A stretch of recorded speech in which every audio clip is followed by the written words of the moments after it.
set talent emblemnya akan kita lihat pula.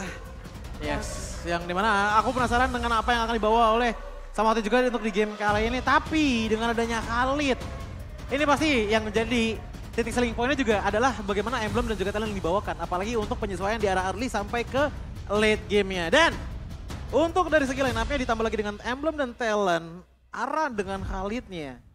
Untuk di game kali ini, membawa flicker juga untuk lompat, Ya, Festival of Blood dan Festival Agility. of Blood. Ditambah lagi dengan Brave Smite dan juga Agility ya. Jadi bisa dibilang untuk durability power dicari jadi spell fam dari Arvan. Oke, dan nampaknya ada satu Purify juga yang dibawa Ya. oleh Clay. Oke, itu dia. Berarti sekarang waktunya Kingdom dan juga Aura Fems. Kita mau dengar bagaimana suara kalian berada di EPL Arena. Wow, ramainya. Tapi ini dia game yang pertama untuk match ketiga di hari ketiga pastinya. Tapi nampaknya di arah bottom lane, Aran terkena poke. Yap, Aran harus mengeluarkan flickernya dengan dua orang sekaligus. Satu hit terakhir dikejar. Banana dengan satu flicker yang sangat luar biasa. Hilang Aran. What a surprise move dari Banana yang langsung flicker dan kalkulasi yang matang juga sehingga first blood berhasil untuk diciptakan oleh RRQ. Dan bagaimana kita bisa lihat juga farming speed dari Martis. Apakah ini bisa disamakan oleh Van? Sebenarnya kalau kita ngomongin masalah samakan, ini sebenarnya jujur agak berat untuk disamakan. Tapi lihat Tapi Samo satu hit terakhir ada flicker pula Samo. Masih berhasil selamat Samo. Memancing Naomi. Udah ada satu flicker pula yang udah dia keluarkan. Ini Naomi juga benar-benar agresif ya. Apalagi pakai skin Chow terbaru.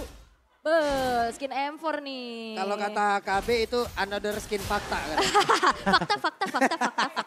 Tapi untuk segi pemilihan talent emblemnya ternyata memang dengan attack speed pilih ke arah agility dulu, dan juga firmness dulu ya. Cuma satu hal yang ini bisa aku bilang ada perbedaan untuk dari segi Fredrin ya, yang biasanya Quantum Charge atau mungkin Conclusive Blast dari Fredrin.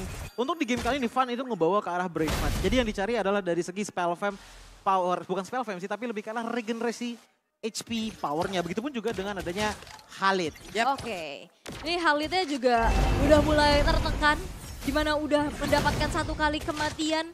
Harusnya ini bakal bisa memotong nantinya jalur rotasi. Tapi kita bisa lihat bagaimana Van sudah set up menuju ke arah turtle yang pertama. Oke, ada dua orang dari masing-masing tim di area turtle. Van mencoba untuk ke Banan, tapi Banan akan hadir untuk bisa memberikan gangguan, tapi langsung ditendang begitu saja. Hanya untuk sekarang Van, walaupun ditendang, walaupun dijauhkan, tetap bisa mendapatkan turtle dan Naomi mendapatkan ganjarannya. Tapi pertempuran masih terus berlanjut. Samo masuk, ada barir dikeluarkan pula. Akankah Power of Nature-nya memberikan gangguan? Kan untuk sekarang Banana berusaha untuk bisa mengkusir. Real World Manipulation langsung dikeluarkan, tapi dibalaskan dengan satu lagi Federal Strike. Banana dilejapkan pula. Mereka semua masih beradu di tersebut. Purple Bomb-nya sekarang menjadi pilih dari Van. Yap, ini perbedaan levelnya 2. Membuat dari Versik pun ini cukup sulit dan bahkan dia nggak buka adanya satu buah retribution, tapi Clay.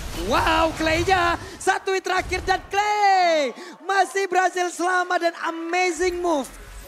Move yang luar biasa dari Clay. Yap, dan ini Aura Fire mereka berhasil untuk dapetin. Wah, Kabuki, untung saja, hampir saja. Hampir. Tipis-tipis, gak panik. Tapi Aura Fire ini dengan adanya satu kontes di arah turtle. Dapetin pick off tambahan, invasi jungle, membuat akhirnya mereka unggul. Dan bagaimana speed farm dari Versik ini udah mulai di tone down ya? Iya, untuk dari speed farming udah mulai di tone down, tapi lihat bagaimana Versik masih bisa manage untuk nggak terlalu menjauhkan perbedaan level dari dia dan juga Van. Beda cuma satu level untuk sekarang, walaupun sekarang kondisinya Turtle itu sebenarnya udah ada di tangan dari Aura Fire. Namun aku harus tekankan, rotasi yang didapatkan ataupun dilakukan dari Aura Fire ini dari tadi cukup brutal.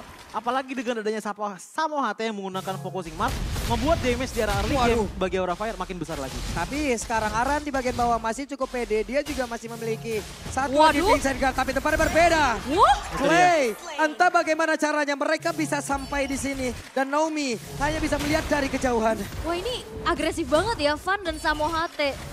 Memimpin adanya agresivitas yang akhirnya ngebuat Clay pun ini yang bertahan di dalam satu buah inner dan juga base turretnya pun dikejar habis-habisan. Iya, dan bahkan ini udah ngebuka space banget untuk teman-teman dari Aura Fire lagi dan lagi mengambil ke arah turtle yang kedua. Apakah masih bisa diambil? Menurutku masih bisa, tapi agak sulit untuk diambil oleh RRQ. Oke, itu dia. 1 turtle lagi menjadi milik dari Aura. 2 turtle sejauh ini. Yap, dan terlihat juga ya bagaimana adanya keys to victory tadi yang sempat kita bahas. Bahwa RRQ harus bisa dapetin space untuk kontes objektif di arah turtle. Dan 2 turtle ini ngebuat snowballing effect dari Aura Fire. Harus bisa dimanfaatkan dengan cukup baik. Dan RRQ harus bisa keep up. Waduh, di bawah Aran masih cukup tebal. Quicksand Guard masih ada. Masih terlalu lama pertempuran ini bisa terjadi, tapi Banana harus pergi dari area tersebut karena sudah tidak kondusif lagi keadaannya. Ini Banana juga agresif banget ya. Dia berani banget untuk langsung motong dan bahkan beradu damage, tapi dia nampaknya di arah top lane. Waduh, ini tapi Persik luar biasa loh. Walaupun tadi tertinggal 2 level, tapi Yap. coba lihat sekarang. Persik bisa menyamakan level. Karena dari basic hero-nya juga dia punya attack speed yang Ya. cepat ya. Itu dia yang ngebuat akhirnya early game potential untuk dari jungling begitu cepatnya bagi Martis. Tapi kita bisa melihat bahwa sebenarnya aku melihat Finn dengan gift-nya untuk di game kali ini. Itu tuh dari tadi masih banyak banget poking damage-nya. Karena ya balik lagi, Aura Fire menurutku ini bakalan membuat impact yang besar kalau udah ada engagement dari Samo HT. Baru gue buka real world manipulation untuk menghindari adanya skill yang terbuang sia-sia. Belum begitu berasa. Damage dari Rena Rapatinya. Dan sebenarnya dari kedua belah gold laner ini masih belum tersentuh sama sekali ya. Belum ikut team fight karena masih anteng-anteng aja nih dari kedua belah gold laner. Tapi Samo HT Samo HT, Power Netter masih ada. Masih santuy, Barir dikeluarkan. Akankah Wild Charge? Tidak. Karena masih ada Sunpo yang bisa dikeluarkan pula oleh Naomi. bisa nembus tembok. Betul. Tapi nampaknya di arah top lane bakal coba untuk dipaksa nih. Oke, Naomi harus bisa berhati-hati. Tapi Wild Charge di bagian belakang. Akan counter sekarang. Ada satu reward manipulation lagi. Terjebak sudah. Skylar. Belum lagi untuk sekarang double kill berhasil didapatkan oleh Kabuki. Yap, dan itu adalah sebuah inisiasi yang begitu baik. Bagaimana efek tahunnya? Yap, ini dia Persik. Satu win terakhirnya kembali berhasil didapatkan oleh Van. Pertempuran yang memang diciptakan oleh Aura Fire. 6-1 point kill. Ini 3 pemain dari RRQ yang berhasil dihilangkan. Outer top turretnya hancur. Aura Fire. Mereka bermain secara objektif dan bagaimana RRQ menanggulangi hal tersebut. Sebenarnya kalau kita lihat untuk dari segi rotasinya, RRQ itu punya rotasi yang mirip-mirip dengan Aura Fire. Mereka punya power grafik yang juga mirip dengan Aura Fire, apalagi untuk di arah early game-nya. Bedanya adalah rotasi dari Aura Fire, sekalinya mereka udah ngedapetin snowball mereka, dapetin 2 turtle, lihat bagaimana untuk di arah gold lane-nya. Sekalinya dihambat, langsung dihabis total. Waduh, ini antara Naomi dan juga Samo Ate ya, sama-sama ingin mencari informasi. Yap. Tapi sekarang sejauh ini Samo masih berhasil untuk bisa mempertahankan areanya. Wow, 88% berbanding 12%. Ya, ini audience prediction ya. Tapi kalau untuk melihat dari Aura Fire, mereka banyak banget inisiator. Ada Quicksand Guard, ada Raging Sandstorm juga, bahkan ada satu buah Wild Charge. Yap, Yang damage-nya bisa besar. Waduh. Dan Naomi-nya single target. Naomi udah mengeluarkan satu Way of Dragon ya, berarti akan ada informasi yang bisa didapatkan di tempat yang berbeda. Samo masih cukup pede, masih cukup tebal. Van bersiap untuk bisa mengamankan pula ke arah purple buff-nya. Clay hanya bisa melihat dari kejauhan. Feather Eye Strike bisa dikeluarkan pula, tapi purple buff akankah dipertahankan? Tidak, karena mereka hanya bisa melihat saja. Dan ini adalah power pick juga dari Fredrin-nya Van. Ya. Bagaimana performanya begitu gemilang di season yang 11 dengan Fredrin powernya. Dan ya, ini menjadi sebuah objektif lagi yang bisa diamankan oleh Aura Fire. RRQ sulit untuk bisa menahan purple buff yang dicuri terus-menerus. Iya, dan bahkan kalau kita lihat untuk dari segi perbedaan dari gap goldnya sebenarnya nggak jauh-jauh banget. Tapi yang memenangkan pertandingan ini adalah lihat bagaimana Van dengan agresifnya maju sendirian. Oke, itu dia Van-nya. Masuk lewat belakang. Ada Way of Dragon, tapi sekarang Wild Charge cepat kuspakan. Dan hilanglah sudah Clay. Harus mengeluarkan satu Wings by Wing, di mana sekarang mereka harus merelakan lagi outer turret mid-nya. 8-1, 6.800 gold lead yang dipegang oleh Aura Fire. Bahkan RRQ mereka cukup sulit untuk bertahan karena backline-nya ini ternyata teracak-acak. Terbukan oleh Aran, tapi oleh Van. Ya, itu sebenarnya diawali dari robekan kecil yang didapatkan dari Samo HT melakukan invasi ke arah early game dengan cukup agresif walaupun nggak mendapatkan banyak point kill ataupun bahkan nggak dapetin assist untuk di arah early game-nya. Tapi setidaknya itu jadi informasi bagi Aura Fire yang dimana akhirnya men-trigger pergerakan dari Van untuk berani maju ke depan sana. Apalagi dengan ia menggunakan ke arah Brave Smite ditambah dengan banyak sisi untuk stun. Karena teman-teman dari RRQ, dia cukup pede dengan HP yang dia miliki untuk melakukan engagement terhadap RRQ. Oke, Aran memancing psikologis di atas. Berderet pemain dari RRQ guna untuk bisa mendapatkan lagi ke arah dari outer turretnya. Tapi ternyata masih ada penjagaan oleh Samo dan juga Aran Nabi di bawah. Tidak penjagaan sama sekali, informasi didapatkan, inner turret ditumbangkan, purple buff diambil juga. Dan ini kerugian yang sangat-sangat banyak untuk RRQ karena mereka coba untuk komit ke arah outer top turretnya, namun nggak berhasil. Masalahnya adalah kalau kita ngeliat untuk dari segi gold gapnya, ini sudah menyentuh hampir ke angka 1000 gold difference per menit. Waduh, ini 32.000 berbanding 23.000, jauh banget itu jaraknya. Belum lagi ini baru menit ke 10.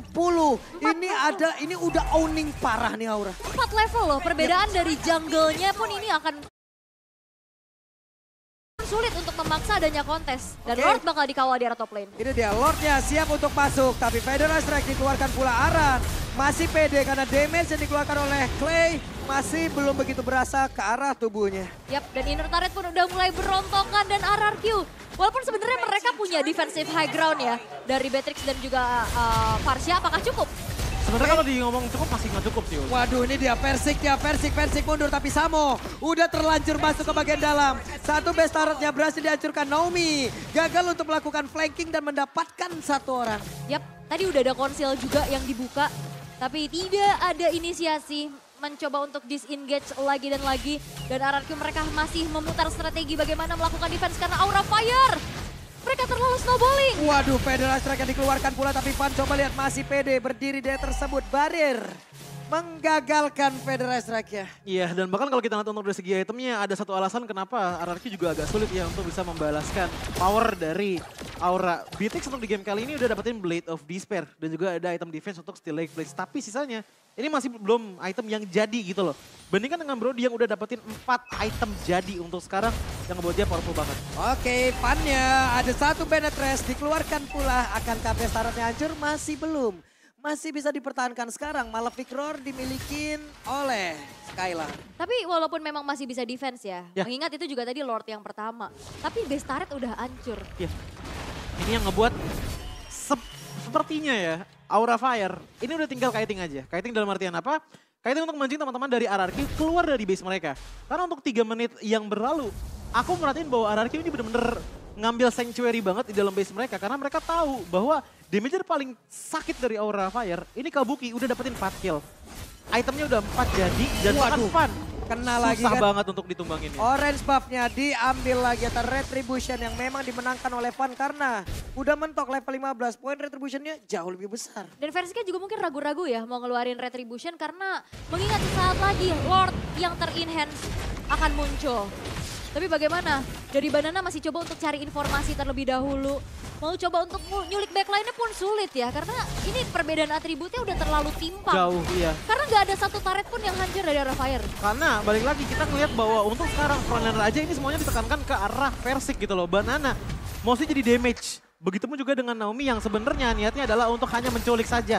Nggak bisa menjadi sustain hero untuk menjadi defender di arah frontline bagi teman-teman dari RRQ.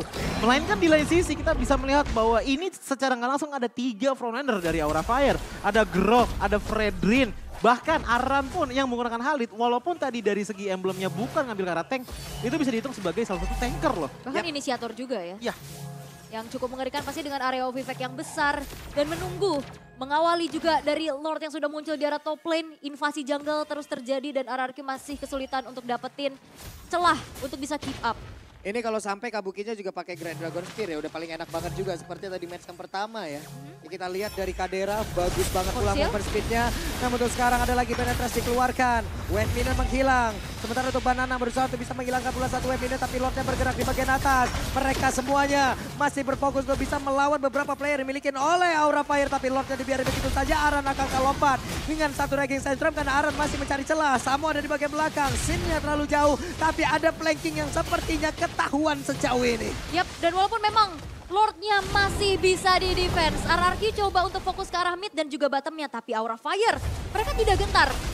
Ini ada penetrasi lagi loh dikeluarkan. Coba lihat, kalau kita lihat dari minimap, pergerakan Naomi belum mendapatkan siapapun. Malah tuh sekarang dia udah bertemu langsung dengan Sin. Fedra Strike langsung dikeluarkan pula, ada Versik yang masih ada di dalam dari area pertahanan sendiri. Dan Fan mundur kembali, Banana berusaha untuk mengantarkan damage-nya. Ada Immortal di dalam tubuh dari Fan yang masih cukup tebal, tapi Fan masih ingin lebih. Dan Aura ini diam-diam mematikan ya. Mereka nggak yang terlalu maksa, Yap. tapi satu persatu ini dirontokin habis-habisan. Sekarang di bagian bawah, coba lihat. Wave Minion hadir kembali. Mereka ingin mendapatkan satu best star terakhir. Dan Real War Manipulation dikeluarkan pula. Versik masih berhasil kabur dengan satu lagi. Pergerakan yang dia miliki, Mortal Coil menyelamatkan tubuhnya. Pelan-pelan, Aura Fire-nya pelan-pelan setup dulu. Gak mau yang maksa tapi satu persatu hancur. Dan ini ngebuat dari RRQ juga minim lagi dari segi space untuk bisa farmingnya bahkan. Bahkan kalau aku ngelihat ya, yang menjadi power potensial untuk RRQ bisa kembalikan lagi power mereka, ini ada di tangan Clay sebenarnya. Tapi 021 dari segi KDA-nya ini masih belum cukup banget. Jadi winning condition seperti apa yang harusnya RRQ bisa miliki nih? Aku mikirnya Naomi itu bisa sebenarnya ngeculik salah satu player dari Aura Fire. Karena Kabuki atau Fan aja, itu udah cukup banget untuk bisa nambahin sedikit gol tambahan bagi RRQ. Jadi pelan-pelan harus pick off dulu ya, Iya. bermain sabar. Tapi bagaimana bisa coba untuk pick off? Karena bahkan space untuk dapetin pick off tersebut aja ditutup abis-abisan. Ini hampir 2/3 mapnya Ya. dipegang sama Aura Fire. Itu dia yang membuat Aura Fire menurutku jadi cermat banget untuk di game kali ini. Bahkan gak cuma dari total Aura Fire aja, tapi kalau kita ngeliat ke arah scene-nya, dari tadi juga sebenarnya tuh masih memberikan sedikit space dengan Void Blast dan juga Void Crystal-nya, walaupun gak terlalu sering loh keluarin. Wow. Ini mau kontes kah? Sepertinya mereka udah siap untuk melawan kontes ya, karena Skylar sendiri udah level 15. Aran? Dan juga Aran di tempat yang berbeda. Ada satu penetrasi dikeluarkan Aran. Berhasil dilejapkan tapi di tempat yang lain. Versiknya satu hit terakhir. Versik bisa gak bertahan. Karena Ton dapat Pepori. Lejaplah sudah Versik tapi pertempuran masih terus berlanjut. Di mana Clay juga menjadi korban. Ada flicker ke bagian depan. Sidnya coba langsung mengeluarkan satu reward manipulation Skylar. Power of Death terjadi langsung digagalkan dengan satu WON. Tapi Monster Kill berhasil dilangkap pula. Naomi mau pergi ke arah mana? Akankah Naomi diberikan untuk pulang? Karena untuk sekarang Ton dapat Pepori Japa buat sebuah tendangan yang begitu buruk. Dan dua wave minion harus dihadang oleh Banana. Akankah Banana bisa karena tidak? Game pertama untuk Aura. Wow, Aura Fire benar-benar membara apinya. Bagaimana mereka bisa mendapatkan dominasi one-sided game bahkan. Walaupun